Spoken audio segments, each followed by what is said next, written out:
right. Thank you for tuning in to another episode of the My Favorite Girl Caregivers Corner podcast, where our goal is to bring inspiration, education, resources, hope, and strength to caregivers so that they can keep going, keep pushing, keep loving, and keep caring.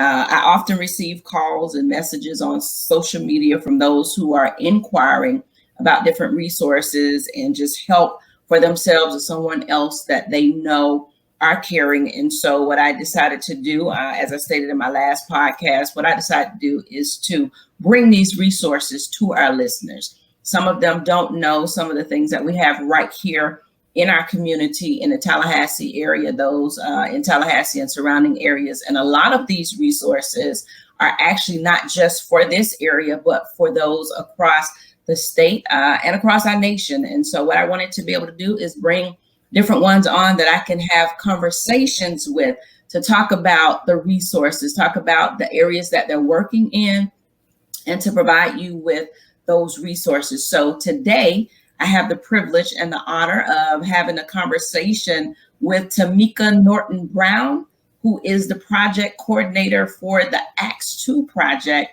which is the African American Alzheimer's Caregiving Training and Support. And so I want to take a moment and just welcome you, Tomeka, to the My Favorite Girls Caregiver Corner podcast. Thank you so much for having me on today. It is my great pleasure and privilege to be here with you today to be able to share information about our program. Thank you so very much. And if you would take just a brief moment and share with our listeners a little bit about you, what it is you do, and how long you've been doing it. Okay. I have been with ACTS2 in one capacity or another for approximately 15 years. I've worked in the area of survey and research for the last 22 years. And so for me, ACTS2, it's my job, but it's more of a passion project. I was a caregiver for my aunt who passed away 6 years ago from complications of dementia. That she had strokes, which led to her dementia. And so this type of work is something that is very near and dear to my heart, because I've stood in the shoes of a caregiver and worked in this program and really did not take advantage of resources that are available to me. So it has become my mission to just kind of pay it forward and let people know what's available.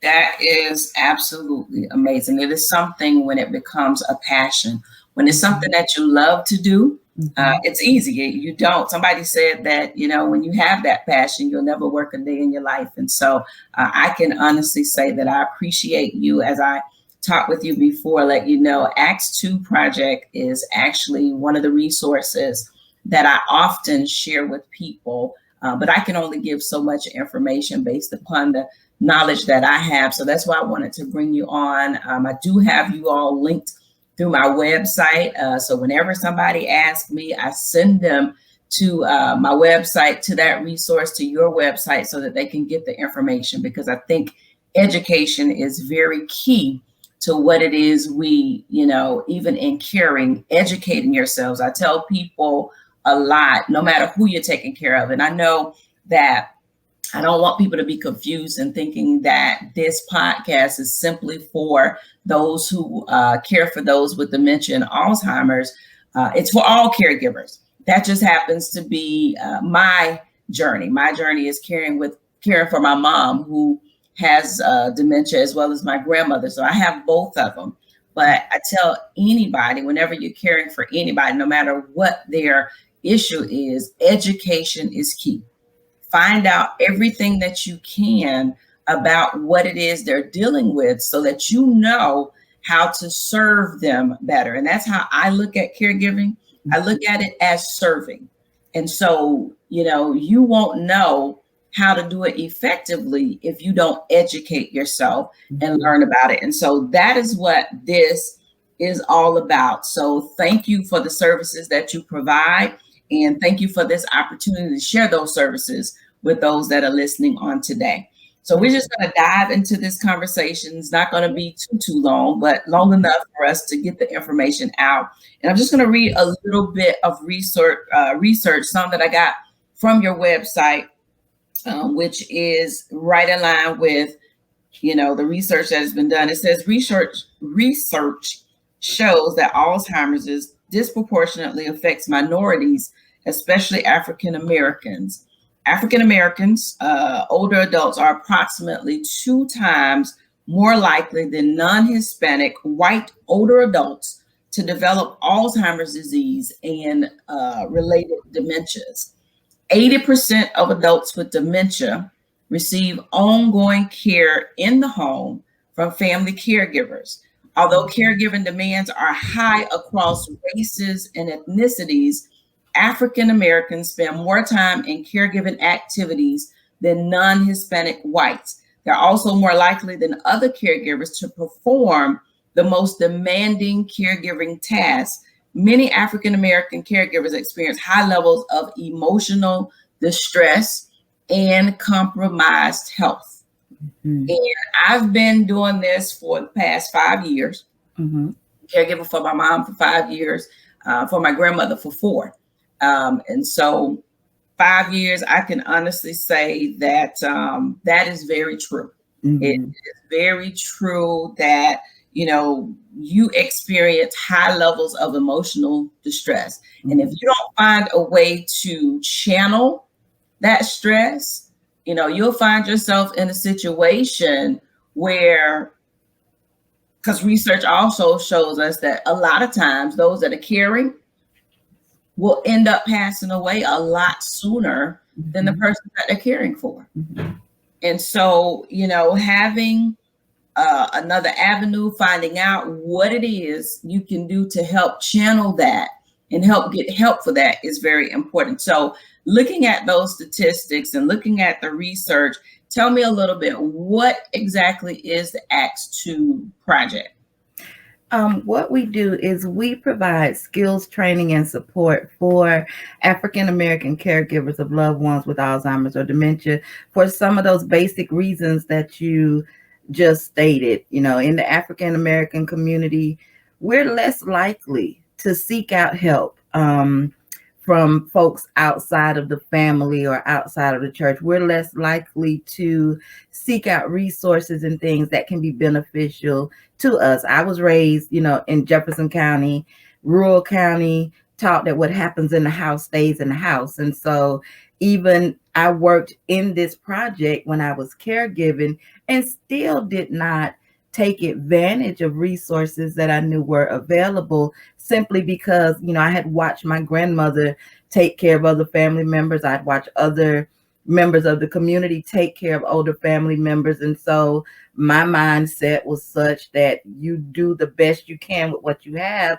and you don't seek outside. So that's the one thing that I love about our program, is that we are focused solely on providing that support and training to the caregivers to help them better take care of themselves as they care for their loved one. Everything that we do is completely free. So if, from the 12 session program to presentations and workshops to information and referral, every single thing that we do is free. We use a toll-free teleconferencing system. We've tried to make it as convenient as we can to let the caregivers know that, hey, there are people that are standing in the gap who are there, willing, able, and ready to help you.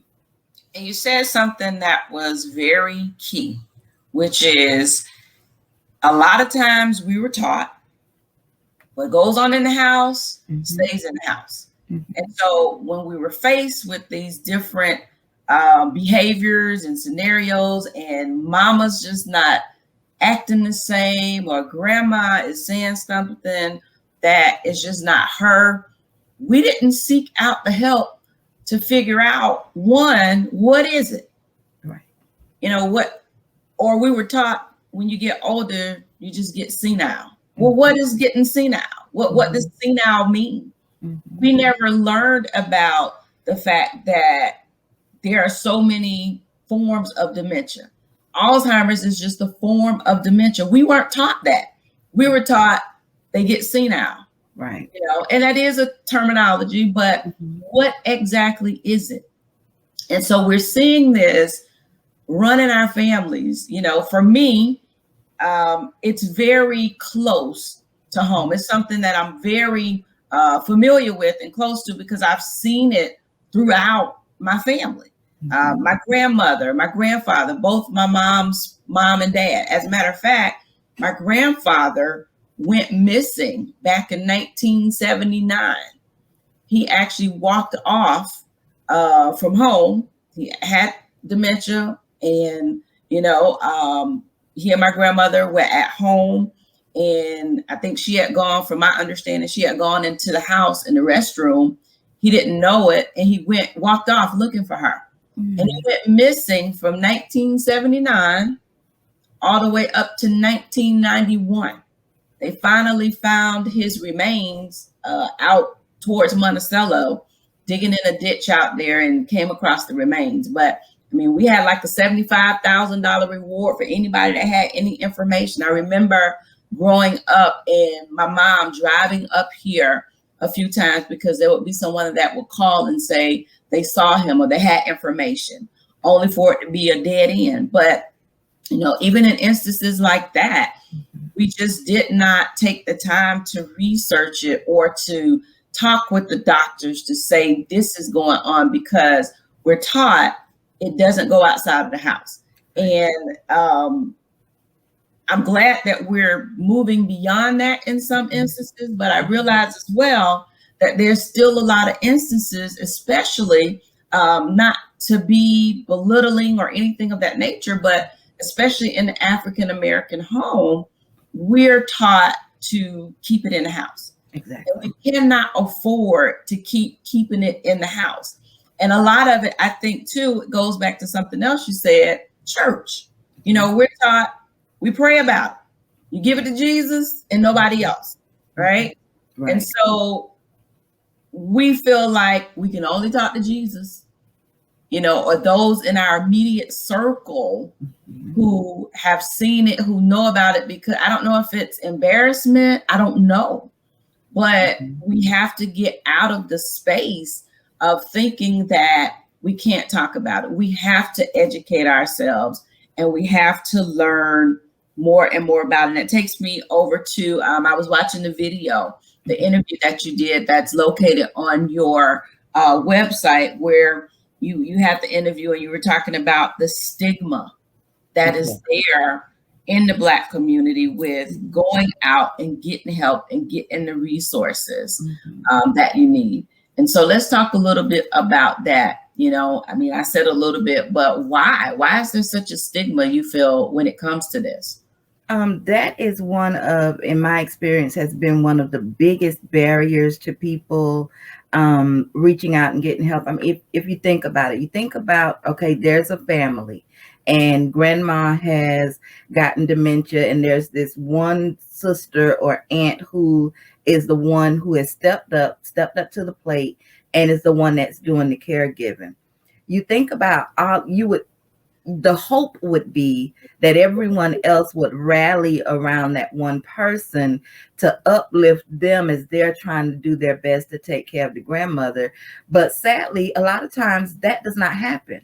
There's always the criticism of, well, you shouldn't do it that way. You should be doing it this way. Well, why are you doing this and not doing that? There's so much criticism that people attach to the actual caregivers, instead of saying, well, you know what, I understand that this is a difficult thing that you've undertaken, and we're going to be a sense of support for you. We're going to help you in any way that you can. And because that does not happen for the person who's caregiving, in their mind, it's like, I can't talk to anybody about what I'm going through, because the minute I say I'm having a hard day, then I'm going to get, well, oh, you can't do it. Well, Sally can't handle it, so we need to snatch grandma out of the house and put her in a nursing home. There's just so much that comes with that.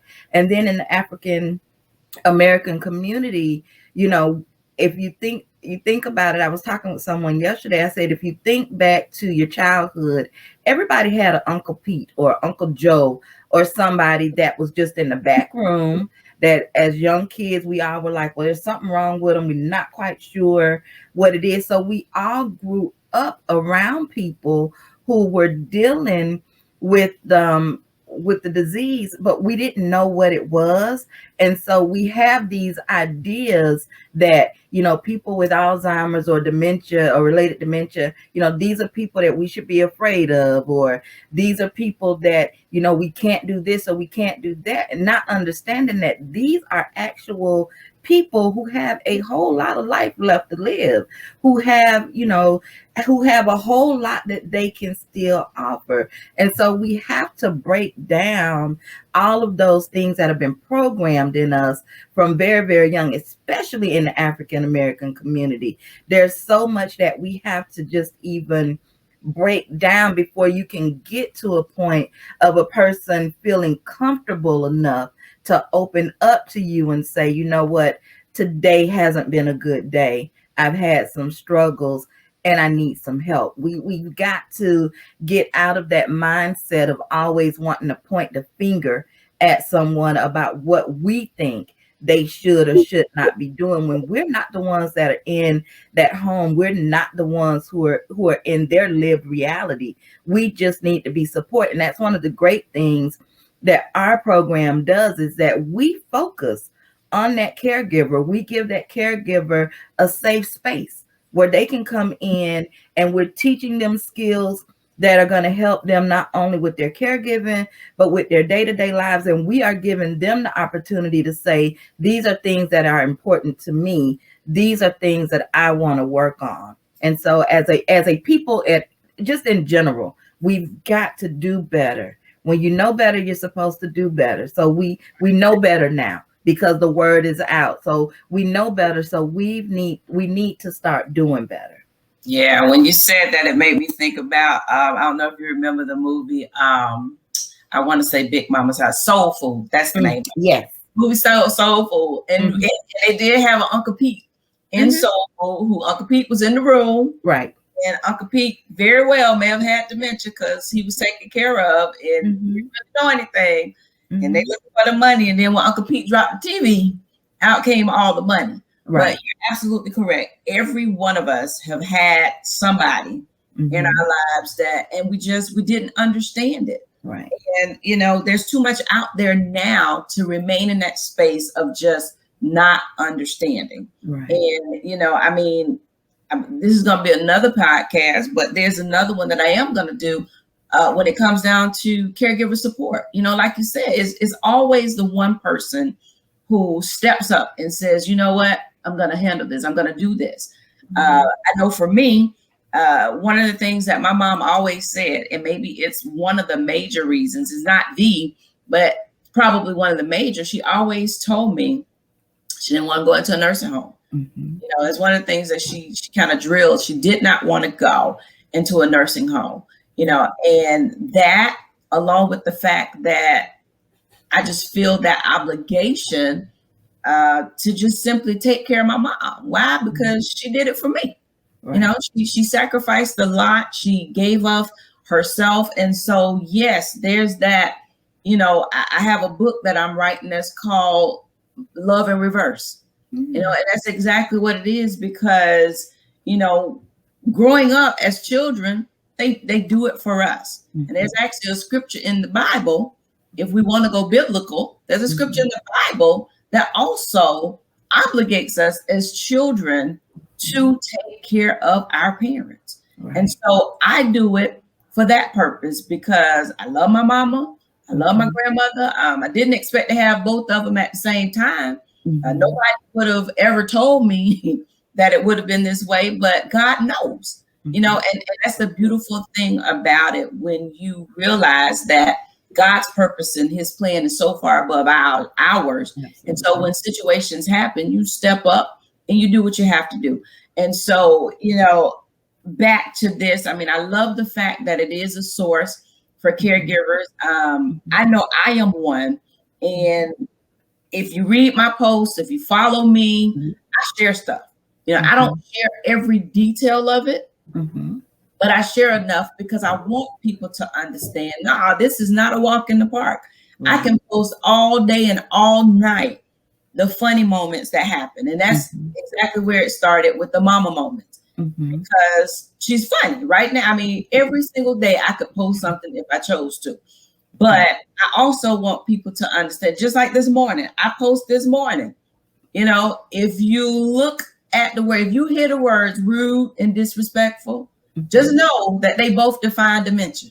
You know, and I put the laughing because I'm like, and that's the seriousness of it. Right. Now, I'm up this morning doing my devotion and then I hear noises. And so then I got to get up. And then on top of that, I got to get ready for work. And so, you know, she's active for about a good 30 minutes, 30, 40 minutes while I'm trying to do all of this. And, you know, it's not rude and disrespectful for me, not today anyway. But when I look at it and I see how dementia treats her, that's when I come down to this is rude and disrespectful, because to have no idea that you are home and you're saying you got to go home.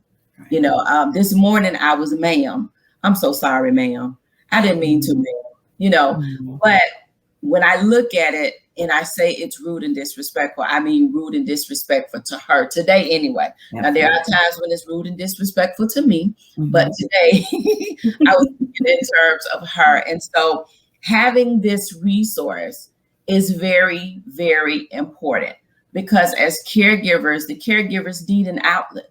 You know, I thank God, am in a space where, and don't get me wrong, and I tell people this all the time, I do try and be up at least 95 to 98% of the time, because I'm just not a sad, despondent. That's just not my way of life. But there are those moments when I do have those moments. And sometimes you want to know that there's somebody else out there that understands where you are in that moment, you know, and sometimes people don't really get it wholeheartedly because they're not really in it, you know, and that's with anybody and anything. Right. When you're in it and you're in the thick of it, caregiving is one of the loneliest places you'll ever find yourself ever. Right. You know, it's a lonely place, because kind of like when you have children, you have babies, people don't really think about you anymore. They want to know, how the baby doing? Exactly. Ooh, where's the baby? Exactly. You know, and not too many people actually reach out and say, well, hey, how are you? Or they know you can't come out per se. They're not going to say, well, hey, I'm going to drop in and just chill with you for a little while. You get very little of that. And then I don't know how other people feel, but sometimes when you do get responses from people that are, you know, when they're around your loved one, and they're not really the responses that you want, because you know that they can't help what they're doing. Right. And when you get other people that kind of look at them or treat them different, I don't know how other caregivers are, but, you know, you're just like, wait a minute now, you know, this is what she has going on. Right. So, it's twisted. Right. And so you need to be able to surround yourself with somebody where you can pick up the phone. And from my understanding, that is what the Alzheimer's, or the ACTS2 Project rather, gives caregivers, where you can pick up that phone, or you're in your session and you can say, hey, this is how I feel about this. Right. And there are two things that I want to piggyback on what you just said. In terms of our 12-session program, it is broken up into, the first 6 sessions are group sessions. So there are 3 caregivers and the 1 group facilitator that are all on the toll-free line. In those first 6 sessions, they get a Dementia 101. So they get an overview. So they know, okay, this is what it looks like in the various stages. These are some things to be on the lookout for. We give them relaxation training. So they have a technique that they can, you know, use when they feel that tension in their body. We teach them how to relax. We do effective thinking, just kind of changing the way they're thinking about their caregiving situation. We have a me time. Well, it's called emotional well-being, but I refer to it as the me time module. Just as you were saying, being able to negotiate, getting 15 minutes, getting 20 minutes so they can take a walk or go and sit quietly outside and read a book or run to the Walmart or do whatever. We actually teach them the skills to be able to do that. And in those last 5 sessions, those are individual sessions where the caregiver gets to work one-on-one with their group facilitator on any goals that they've set, whether they be caregiving related goals or personal goals. And that's very important for the exact reason that you stated. We see people out with their caregivers, and we see caregivers and their loved ones out at doctor's appointments. We see them in church. And the first thing you want to say is, you run into a caregiver, how's your mama doing? But nobody ever stops to think that that caregiver is the one, as we typically say, who's doing all the heavy lifting in the background. You see them at the doctor's office, but you don't think about the maybe 2 hours that it took at home just to kind of get that person ready. So you don't even think about that. You see the final product, but you don't see everything that's gone into it. So we're trying to build the caregivers up to let them know that, you can do some things to take care of yourself as you're trying to care for your loved one. And I always say to folks, I said, you think about it this way. If you have a pair of shoes that are hurting your feet, the first thing you're going to do is go and get some supports to go into your shoes. So if you're caring for your loved one, why wouldn't you go and seek out support? It's the same thing. It's the same difference.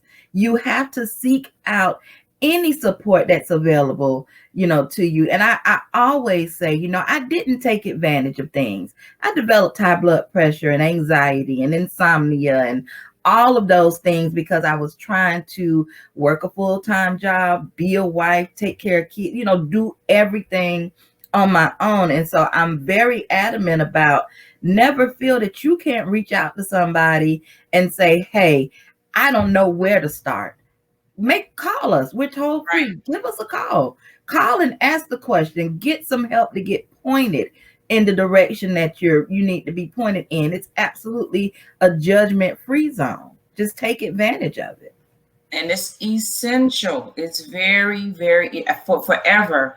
I heard, that whole thing. You cannot save somebody else. You got to put your own face mask on first. If you're on the plane and it's going down, you got to put yours on first before you can help somebody else. Right. And so now this year, I determined within my own self that self-care was going to be a major part of what I do, because I don't want to run the risk of leaving here myself because I'm over exerting me. I'm doing what I went through a bout of high blood pressure. Didn't last long, but I don't like taking medicine, but I did go through a period where my blood pressure skyrocketed. Now, I know that it was situational based on, what was going on. But, even with that, that was a scare for me. Like, no, I don't want to take medicine at any point.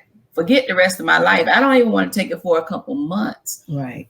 So I had to realize that that spending time with me is very essential.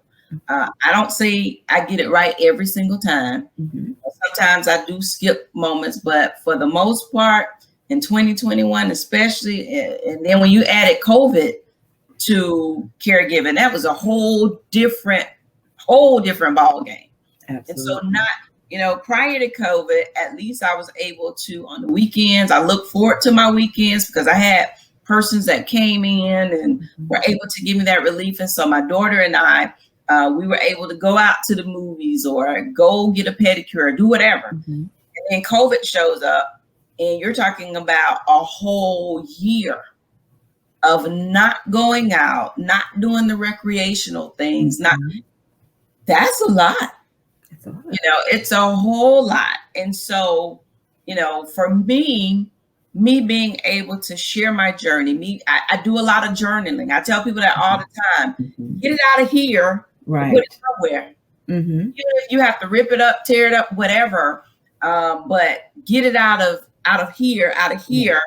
write it down, get it out so that you don't run the risk of breaking down. And Right. there's still moments in that, just a couple weeks ago, I got to a place where I felt like I was kind of unraveling. Mm-hmm. And so there's nothing wrong. And it's, all of this, whether you call ACTS2 Project to get help, whether you call a therapist, Mm-hmm. whoever, but you got to be able to find that release. I mean, I think the things that you all talk about are amazing. And I'm going to talk about that in just a moment. But I want to ask this question, Okay. because ACTS2 deals seemingly primarily with African American caregivers. Mm-hmm. Is that because of the numbers being so high among African Americans, or this is just why just African Americans?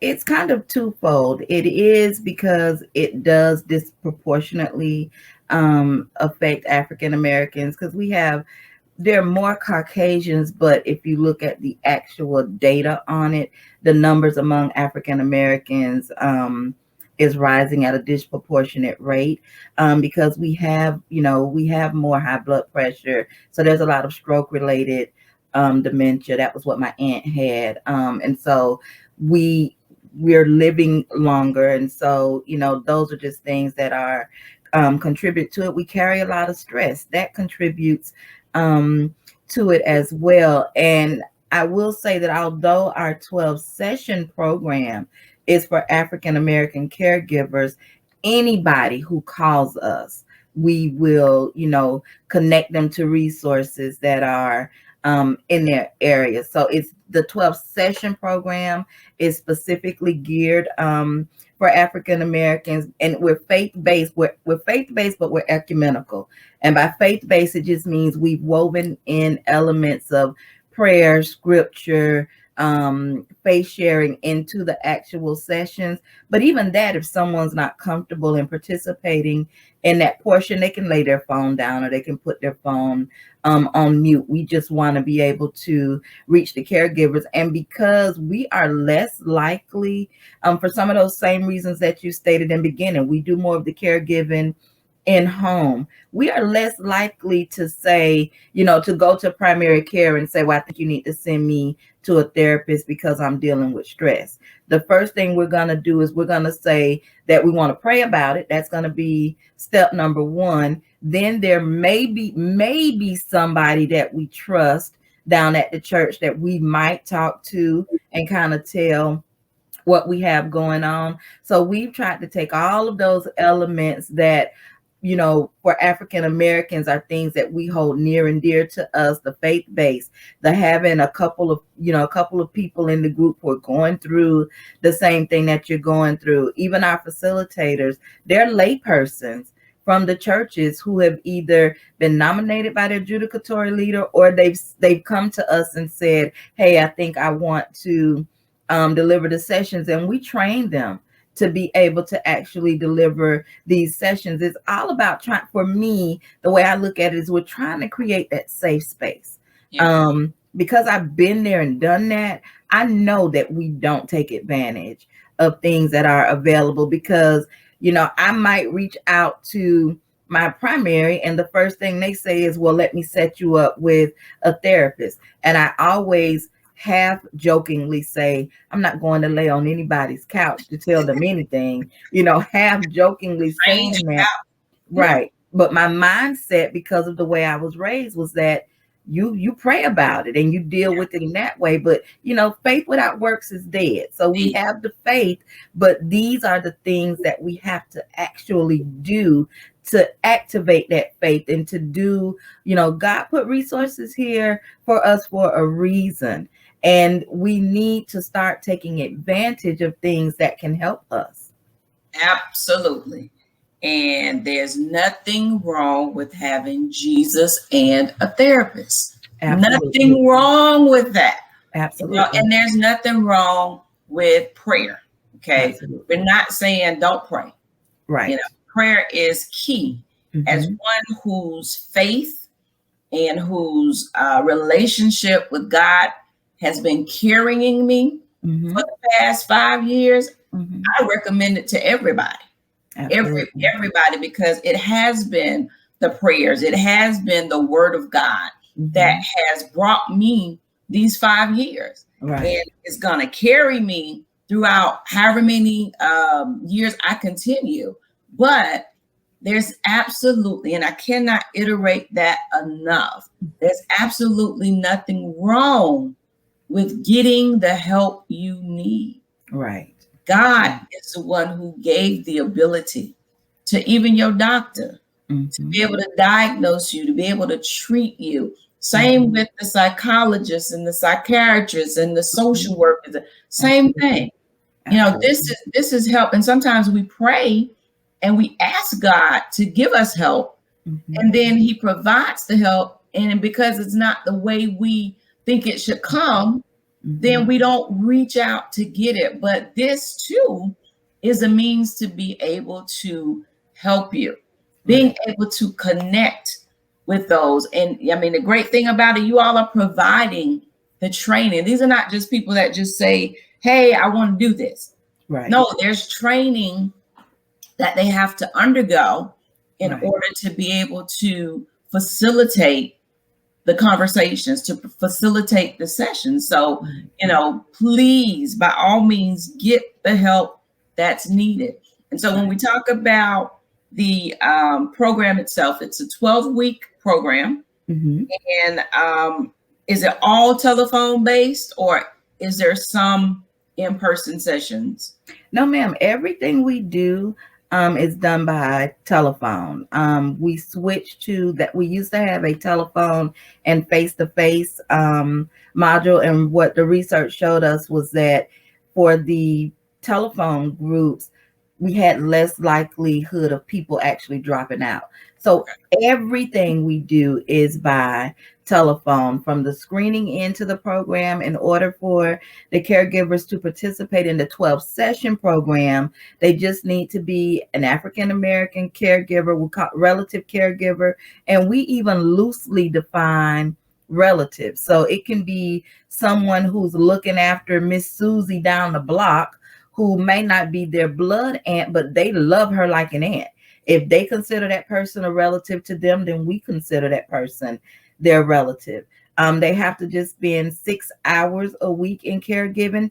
Doesn't mean the person has to be in their home. If they're going by, checking up on them, making sure that they have clothes and food and setting up doctor's appointments, we count that. And then they just have to be experiencing distress. And there's a measure that we do with them to for that pre-screening process. And everything from the initial phone call with me to the screenings to the actual 12-session programs, it is all done by telephone. We use a toll-free teleconferencing system. Everything is free for the caregivers. We provide all of the materials, so that is free as well. And we also give them an honoraria up to $90 to participate. So I'm gonna get to that, because that $90, you can't beat that anywhere. I come to you, I get help, and then you pay me absolutely to come get help. You cannot beat that anywhere. Yes. And I know, I say incentive, but I know that there's research and all that's going on with this program, and so that's where those funds come to. But you can't beat that. You go get help. And at the end of your 12 weeks, you're going to get a check for $90. Right. So, I'm not going to say if for nothing else, but if you can't see anything else in that, go, get the $90. But, utilize the service. I mean, it's an amazing program that you all have. You've been honored. I know everybody. I mentioned ACTS2. I had Sunny on last week from the Tallahassee Memorial Memory Disorder Clinic. She knows. I spoke with someone earlier this week who will be on the podcast next week, and they know you. So ACTS2 is very well known. Now, with it being telephonic, Mm-hmm. Does that mean that anybody, anywhere, any African American, anywhere throughout the state of Florida and other states, can anybody that qualifies for the program be enrolled into this program, or is it just specifically for this area? No, ma'am. We are now covering the entire state of Florida. So any caregiver that met those qualifications, or even if they're not sure if they meet the qualifications, any caregiver across the state of Florida can call me. African Americans for the 12 session program. Others, if they just don't know where to turn to, we will do information. We call it information and referral. We will help refer them out. And because now our Facebook Lives are going out to people across the country, I'm getting calls from, other areas, and I'm helping those people too. Anybody that calls me, I'm willing to do whatever, I need to do to help caregivers, because I know what it feels like. I understand that feeling of, I don't even know where to start. And so, we try to be a resource before the 12 session program. Yes, any African American caregiver of a loved one with Alzheimer's or related dementia can call us anywhere in the state of Florida. That works. That works. So anywhere, y'all hear it right here. Anywhere in the state of Florida, pick up your phone, call, to sign up for the support sessions, or to even become a facilitator.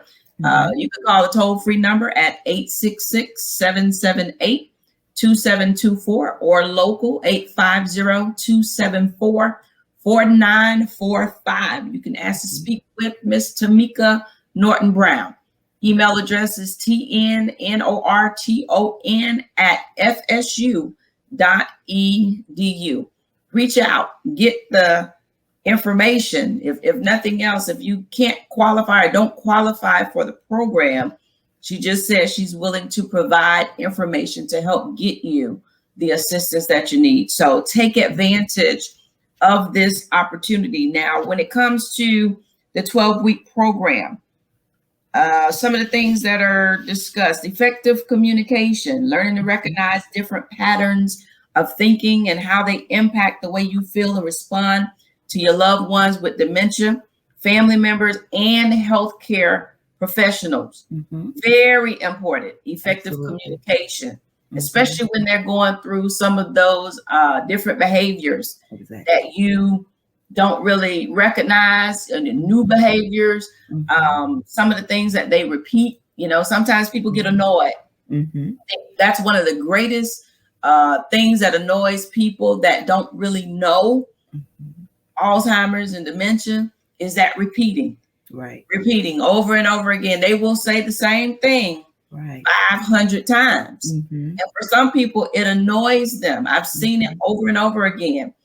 I've just adjusted my life. I mean, I could pass by my mom 500 times, going from the living room to my room to the kitchen, wherever. And every single time I pass through, she's going to say hi, as if she just saw me.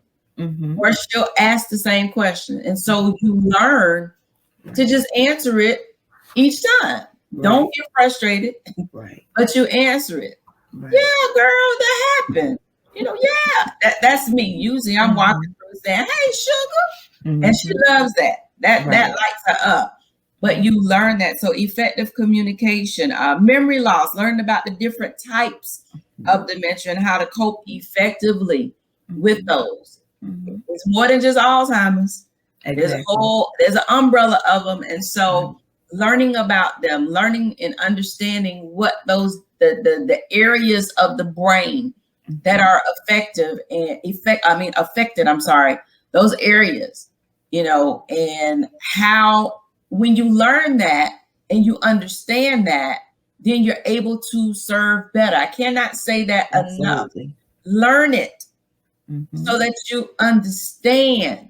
And then you're able to deal better when you recognize it's not just that they're doing this on purpose. I mean, I've seen that. I'm in a group, a dementia group, and I've seen different comments of just the different behaviors, different things that are going on. And, for some people it's hard. You know, there are days when I honestly say it's hard for me. I think last week was, I think I got another star last week on my hat, because last week both of them were the behaviors for both of them were you know, they were different. And you roll up your sleeves and you make it happen. That's how I see it. You roll up your sleeves and you do what you have to do. But you know, reducing stress, personal goals, increasing communication. That's very important. Like we said, you know, being able to effectively communicate with them. You know, when they're like this morning, my mom was getting up to go home.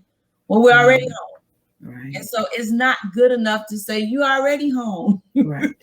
Right. That's what you automatically want to say. But you got to learn how to redirect. Why is it that they want to go home right now? What happened? My mom was a professional tailor, seamstress, the best there was right here in Tallahassee and back home.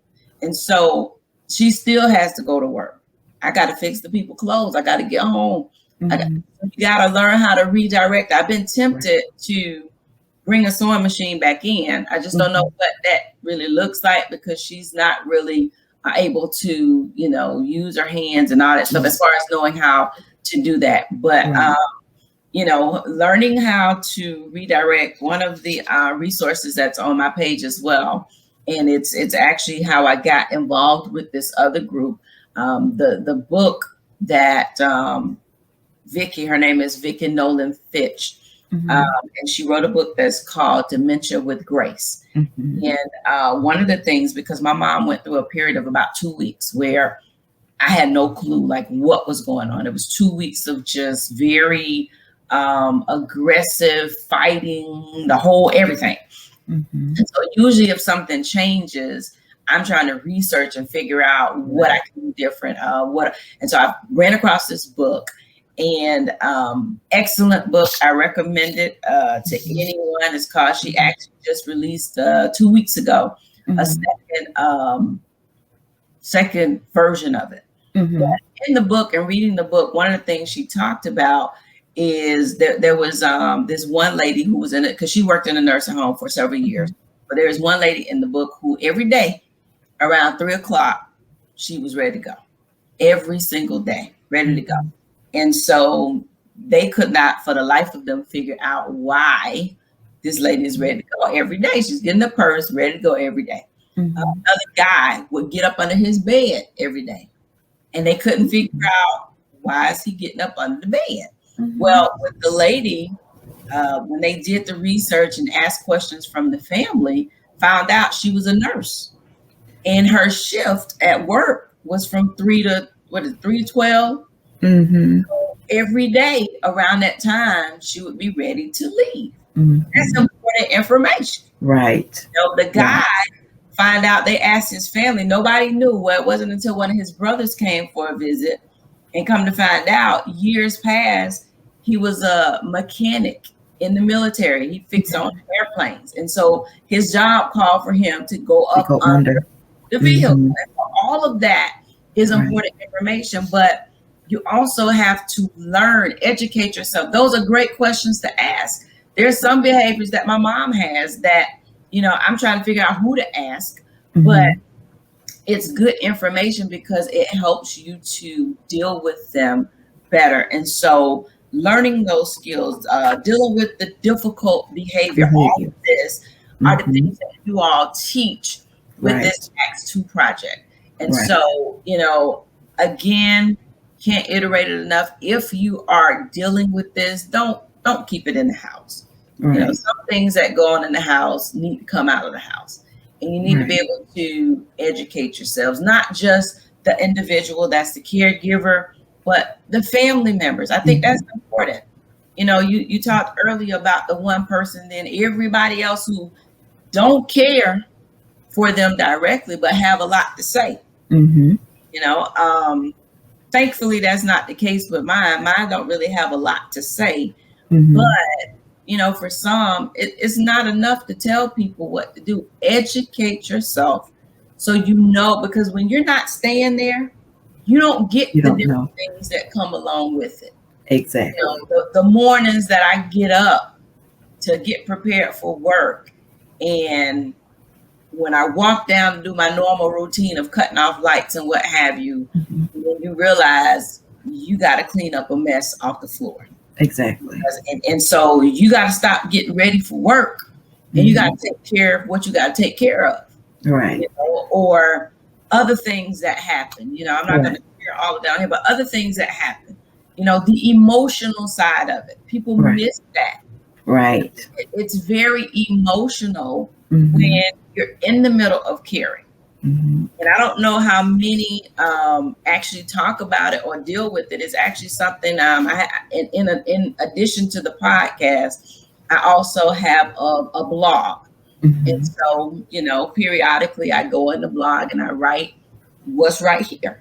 And Mhm. I don't know how many people deal with it, but when it's so close to you, that thought or that, you know, thinking, man, what if, Mhm. because, again, for me right now, my mom has a sister and two brothers, just had Mhm. a sister recently passed away, Mhm.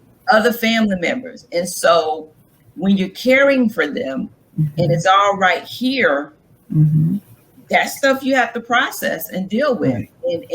and pray about and Right. block out, Right. but everybody's not able to do that. I've Right. seen questions in these groups, where they ask, what if it happens to me?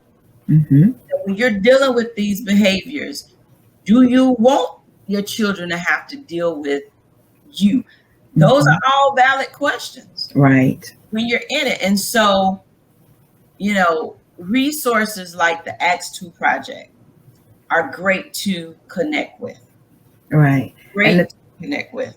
And the Go ahead. thing that I always want caregivers to know is that you deserve to have a good life too. You deserve to be taken care of. You deserve to be uplifted and held in the light. And, you deserve that.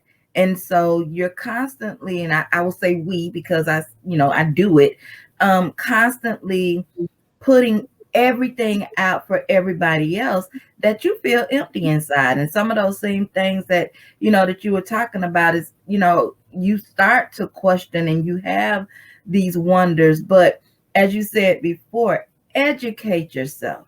The more information you have, it can waylay some of those fears. Those fears of, well, is this going to happen to me? And I don't understand why this is that. Educate yourself. We do a whole session on dealing with difficult behaviors. We do a whole session on dealing with mood blockers. When you feel that your mood starts to go down, we teach ways that you can block that so that you can kind of return back. I call it my happy place, so that you can get back to your happy place or get back to yourself. Caregivers, in my opinion, don't get enough credit for what they do, because there are a lot of them. And I speak to hundreds of caregivers. There are so many who have put their lives on hold, who have put everything to the side to take care of somebody. We do care. We caregiving because we care and we love and we want to make sure that that person is okay. And you forget about yourself. And so I'm always encouraging caregivers, you deserve this.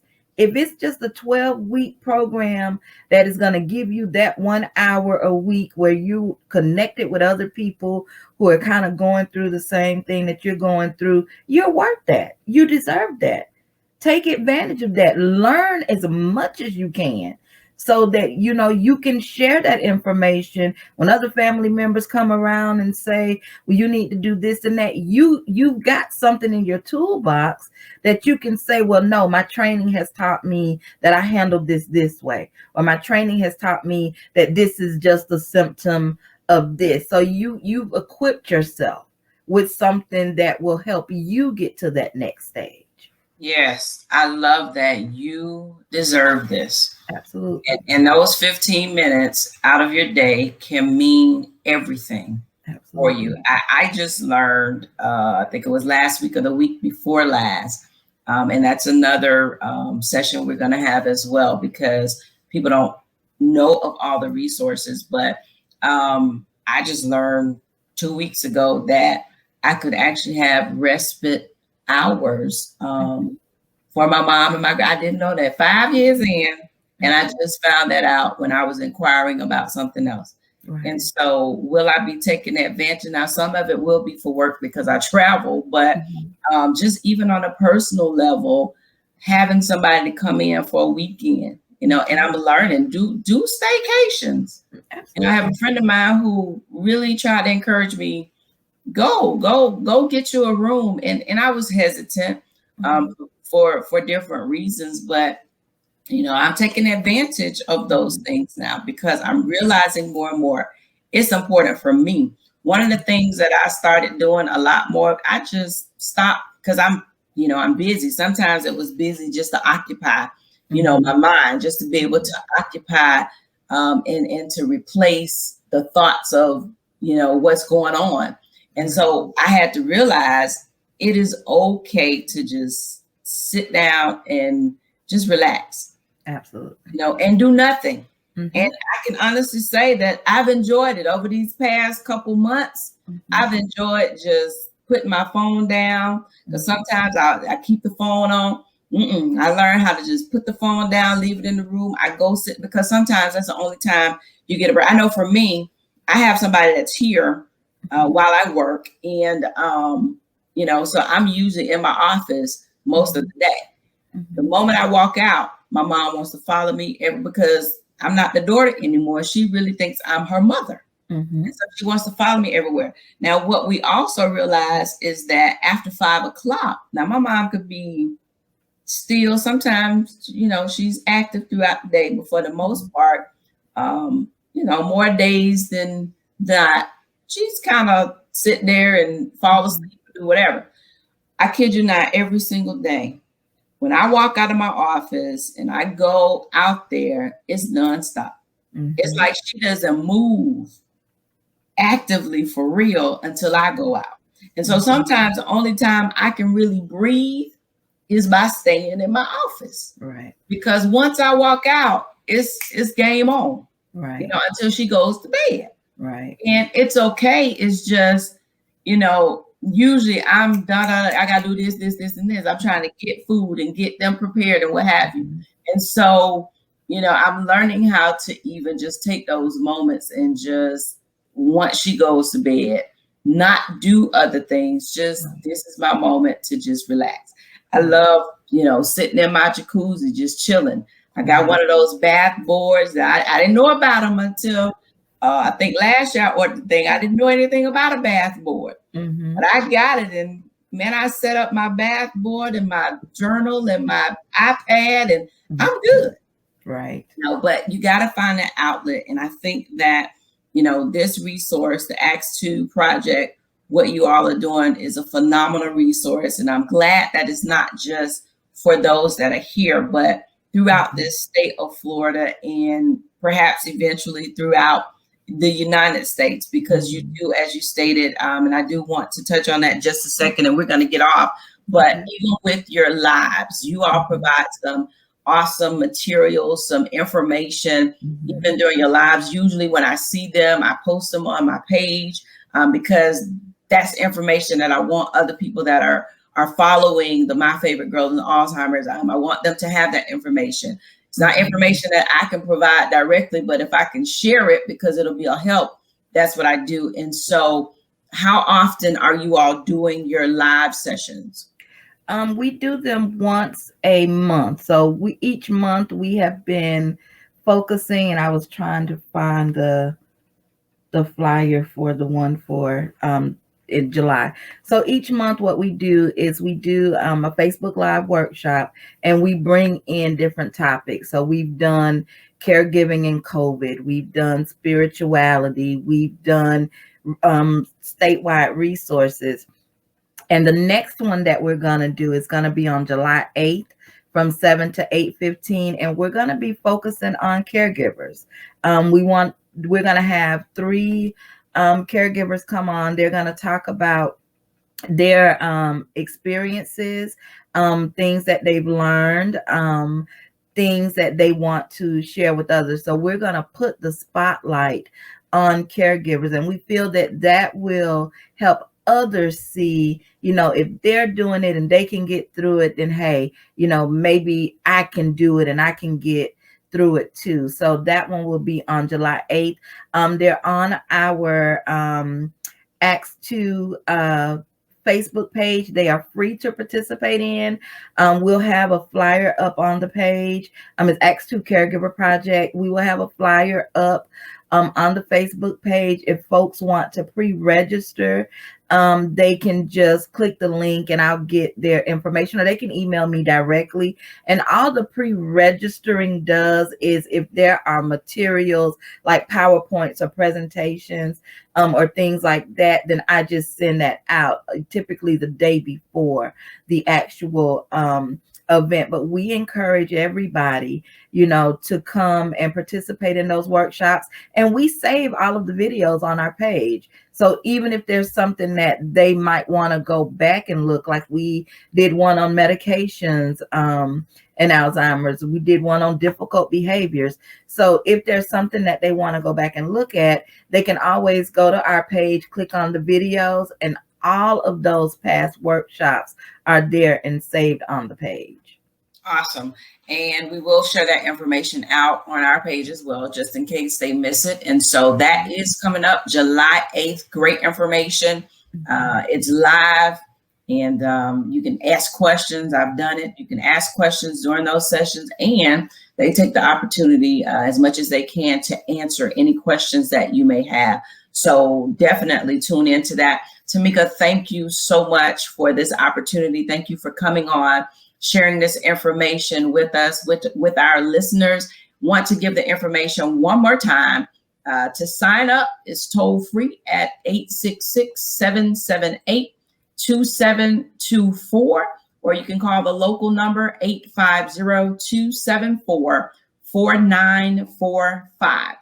Email Tomeka Norton-Brown directly at tnorton@fsu.edu to get more information in regards to the ACTS2 project and how you, your family members, can qualify for the program. Again, they pay you to come in. I say pay you. They're not paying you, but you do get an honorarium if you complete the course, $90. I don't know of anywhere else where you can go and actually get an honorarium to take part in it, but it is definitely great, a great resource for you to have. So thank you again. I look forward to working with you all in the future, sharing some additional information as well. And know that we are here as well to do whatever we can to help get the word out, share the information, and just be here in support of ACTS2. Thank you. And we thank you so much for allowing us this opportunity. And caregivers, if you're listening, if you just, you need a starting point, please use us as a resource, and we'll help you get what you need. Awesome. Thank you.